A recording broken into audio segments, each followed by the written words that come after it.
Hello! So the other day, Instagram reminded me that I posted this photo from my graduation 8 years ago. And in that moment, it hit me just how much has happened in my 8-year-long career already. My first thought was, damn, what a whirlwind these past 8 years have been. And honestly, there are some stretches of time that are painful for me to look back on. Most of that pain was the good kind. You know, I'm all for having to go through a bit of discomfort to be able to fully absorb an important life lesson. But also looking back now, I don't think that all of that pain was really necessary or worthwhile, and I can trace a lot of it back to me blindly following generic career advice that sounded smart but ended up just only being unhelpful at best and harmful at worst. And chances are you've heard or maybe are even trying to follow some of this same advice. And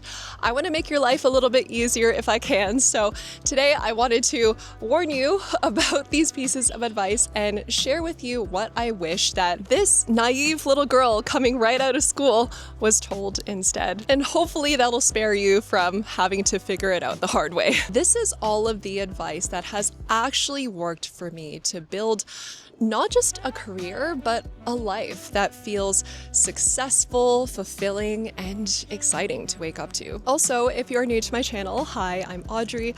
I quit my stable 9-to-5 job as a hospital social worker about 2 years ago now to build something of my own, and today I'm a therapist, and I like to make these videos where I talk about tools for supporting mental health, mainly in the areas of relationships and work life. I also like to share my own reflections and learnings along the way because I've personally gained a lot from hearing other people's stories, so hopefully me doing the same thing can help someone out there too. Also, we are in the wild today.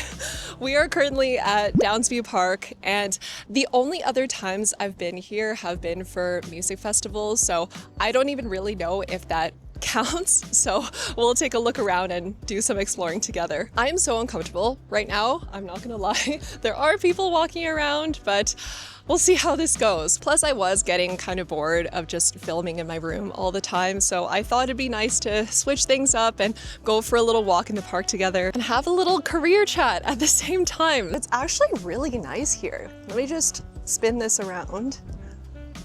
Woo!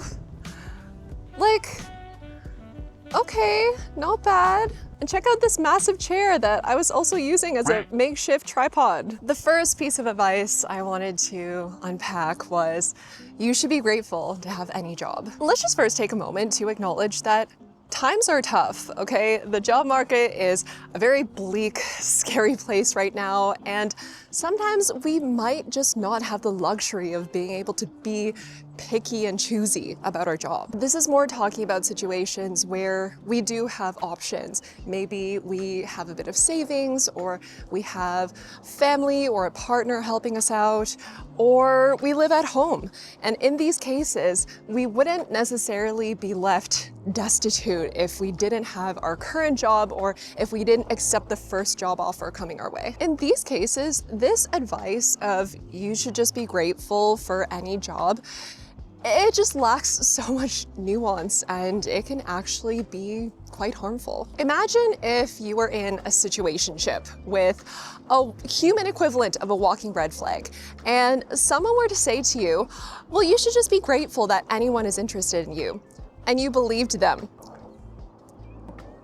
I don't even want to imagine the you'd end up putting up with. And this is no different for our careers. If we're just grateful above all else, then we risk accepting mistreatment, tolerating toxic work environments, and staying way too long in situations that are just not good for us. Not to mention, it can lead to us becoming complacent and not even trying to strive for better because we've convinced ourselves that we should just be grateful for anything. I can think of a handful of jobs where I stayed way longer than I should have because I was buying into this advice, even though I was deeply unhappy and I felt so disrespected. It makes makes me kind of sad to think back on that now and know that I was settling for less than what I deserved. And I was underselling myself because I believed that this was all that I could get. Now, don't get me wrong, I am all for having, a gratitude practice and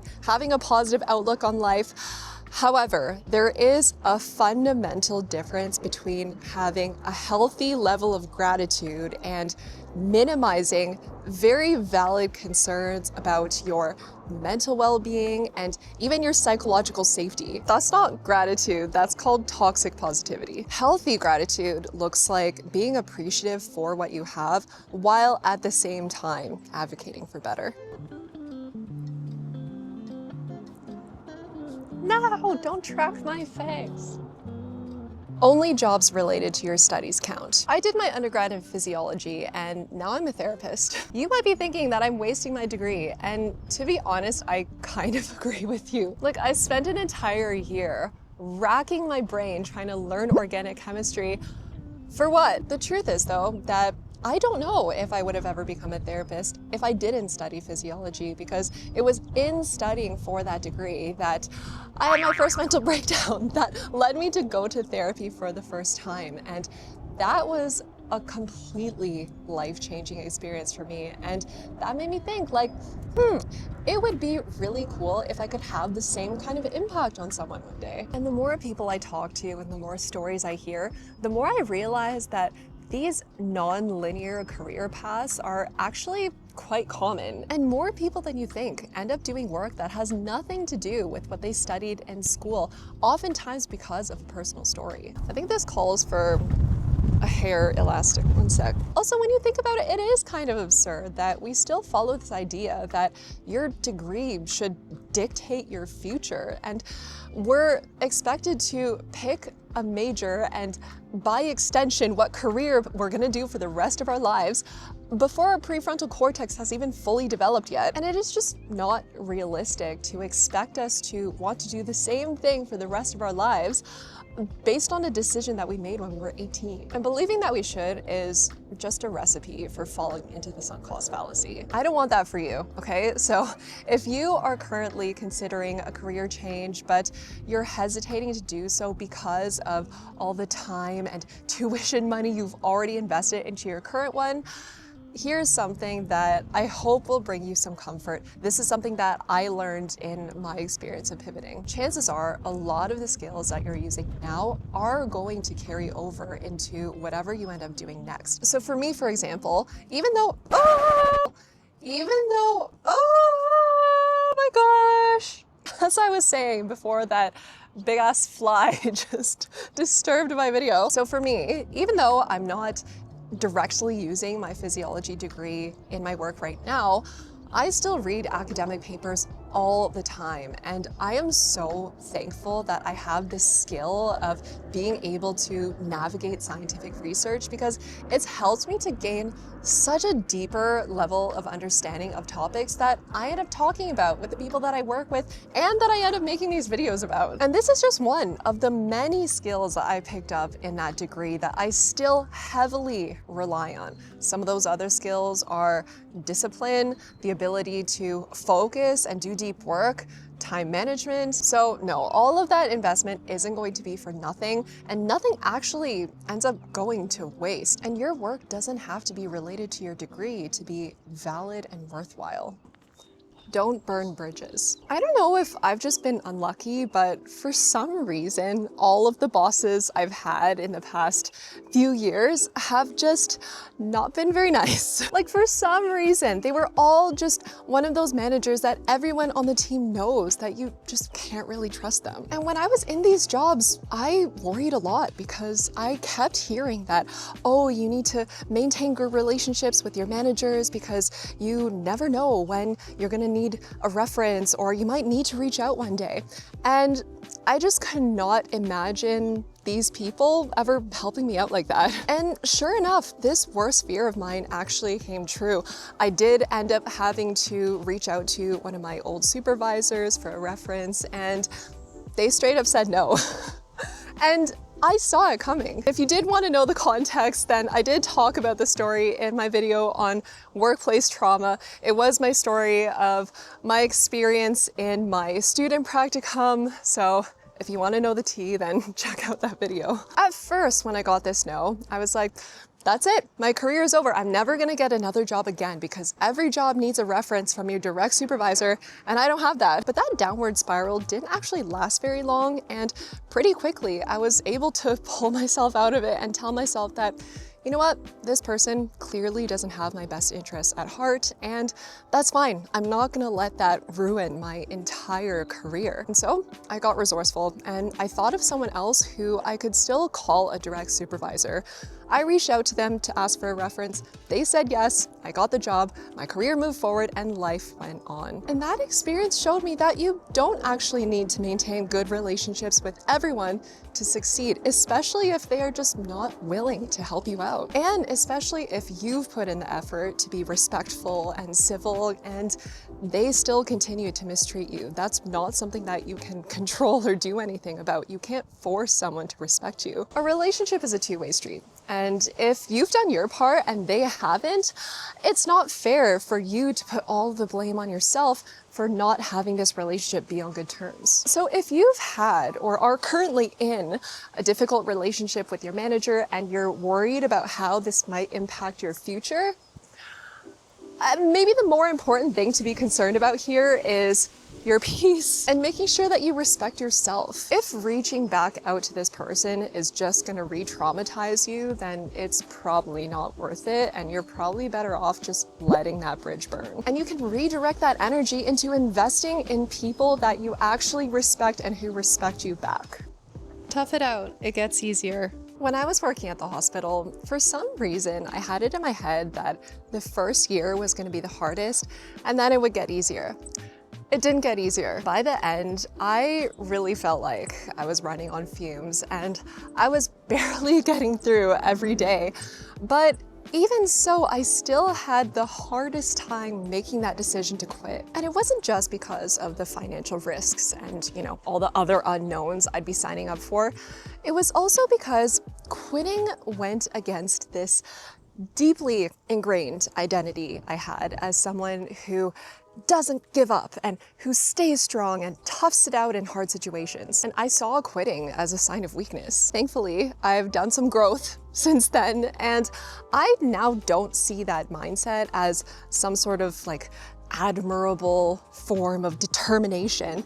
I see it as just plain old stubbornness. And there is a fine line between the two, and sometimes it is hard to tell the difference, especially in a society that places such a high value on traits like perseverance and resilience. Now, don't get me wrong, I still think that these traits are essential if you want to do anything with your life. However, the difference is now that I am much more intentional about making sure that I'm persevering and being resilient for the right reasons. Because what I've come to understand now is that there is a difference between quitting and just giving up. Giving up happens when you still care about this goal, but you don't want to put in the hard work to achieve it, either because of fear or self-doubt, or you just don't want to make yourself that uncomfortable. So for me, for example, if I were to just suddenly stop doing YouTube one day, that would straight up just be giving up, and that would be devastating, and that would not be a decision that I would be proud of at all. Quitting, on the other hand, happens when you've given something a fair shot and it's still not working for you, and you've really thought it through, and you've deliberated the pros and cons, and after all of that, you've still come to the conclusion that you don't value this goal enough anymore for it to be worth the effort to keep going. It's kind of like that ladder analogy from the book, The 7 Habits of Highly Effective People, where the author's like, before you just start exerting all of this energy to climb a ladder, make sure the ladder is against the right wall first. So basically, before we just start working hard for the sake of working hard, we need to first ask ourselves, is this even the right thing to be working hard at? And being able to answer this question actually takes a lot of self-awareness and knowing your values really well. And sometimes it might involve having to be brutally honest with yourself and admitting to yourself that, you know what, this goal isn't working out for me like I thought, or it just doesn't align with what you want and who you are anymore. And that takes a lot of strength to be able to do that level of self-reflection and to be able to be that honest with yourself. And that's actually why I don't see quitting as a sign of weakness anymore. I see it as the complete opposite. It's a huge sign of strength, and I think it is one of the most valuable skills that we can have. Let's find somewhere to sit for these next few because I think we're gonna need it. Find a stable job with benefits and stay there. I'm sure we're all familiar with this generational fighting where boomers are accusing millennials and Gen Zs of being lazy and expecting too much from work, and millennials and Gen Z are like, boomers are so out of touch, they don't understand how much harder things are these days. And I don't want to promote this discourse because I don't think it really achieves anything other than causing an even bigger barrier of understanding between generations, and we just don't need more of that. Instead, I want to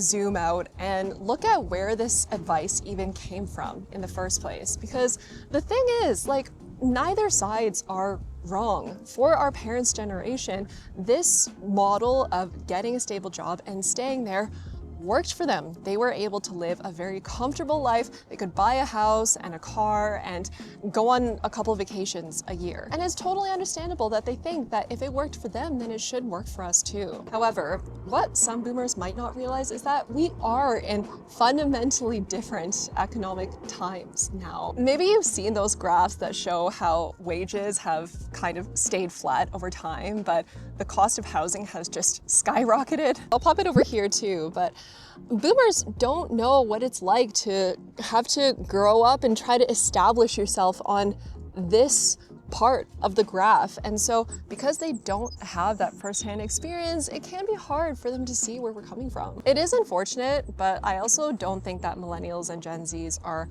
helping our case by firing back at boomers. Bottom line, having a stable job and staying there until you retire might have been the answer to life at some point, but it's not anymore. In fact, in today's world, it's actually one of the riskiest things that you can do, and let me explain why. First and foremost, the scary truth is that these jobs that we consider stable aren't really as stable as we think they are. Even if you are the most dedicated and loyal employee, that does not guarantee that your employer is going to be as loyal to you back. Maybe there are some internal changes and you end up with a manager who just for some reason doesn't like you. Or maybe there's a budget cut and your job gets deemed redundant. And beyond that, I mean, we need to talk about these massive global shifts happening, from tariffs to recessions to AI replacing jobs, pandemics, wars. After everything we've been through in the past 5 years,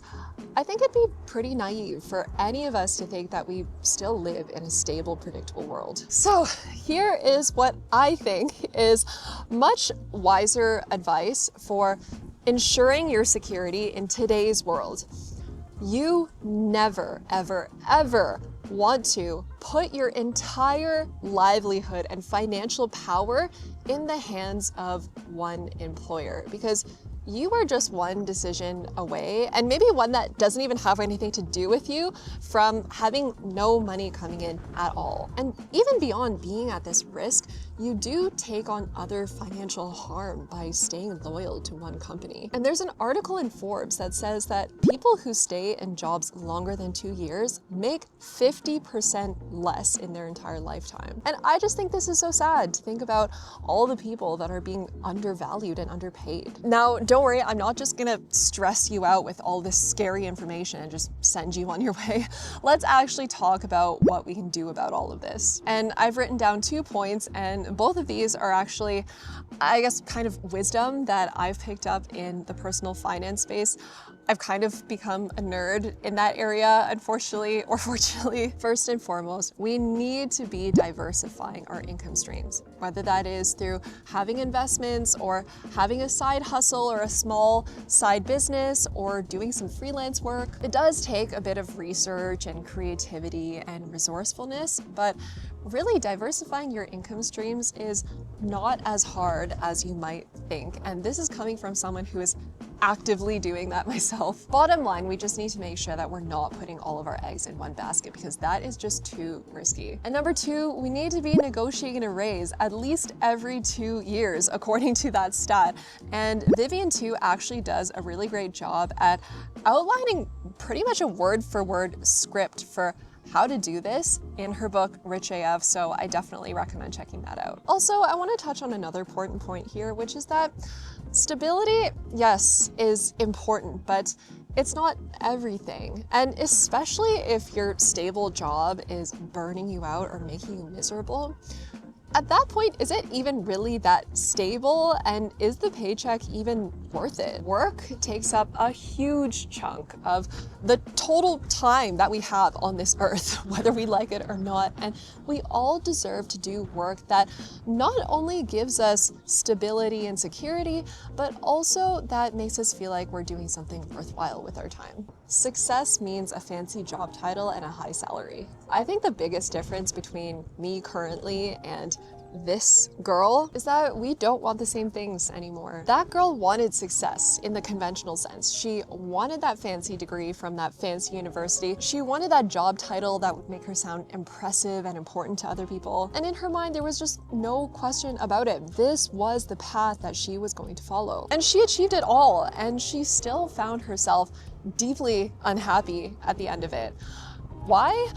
Well, what I eventually realized, and this was a really uncomfortable truth to have to face, was that this wasn't actually what I wanted. It's just what I thought I was supposed to want. And since then, it's taken a lot of soul searching to figure out what success even means to me if it doesn't involve prestige. And here's what I've come up with so far. The most important element of success for me isn't status, it's autonomy over my time, my income, and what tasks I do on a regular workday. Success to me means being able to go for a morning walk with my dog before I sit down for work for the day. It means being able to give myself a raise if I want to. It means not only doing work that financially supports the life that I want to live, but that I genuinely feel really enthusiastic about. And that's in line with my values. That is an absolute non-negotiable. Success means living a healthy lifestyle and having the balance in my life to be able to have the time to move my body and cook nourishing meals for myself every day. Success means having healthy, strong relationships and not just having the time for the people that I care about, but also that I'm able to show up and be fully present with them. Not just like, just like all drained and mopey from whatever was going on at work. And I am so happy and grateful to be able to say that I truly feel like I'm on the right path for me now. Oh, we made it. Like, are you kidding me? This is amazing. I get to sit out here on a beautiful day and film a video about a topic that I'm really passionate about. Like, look at this.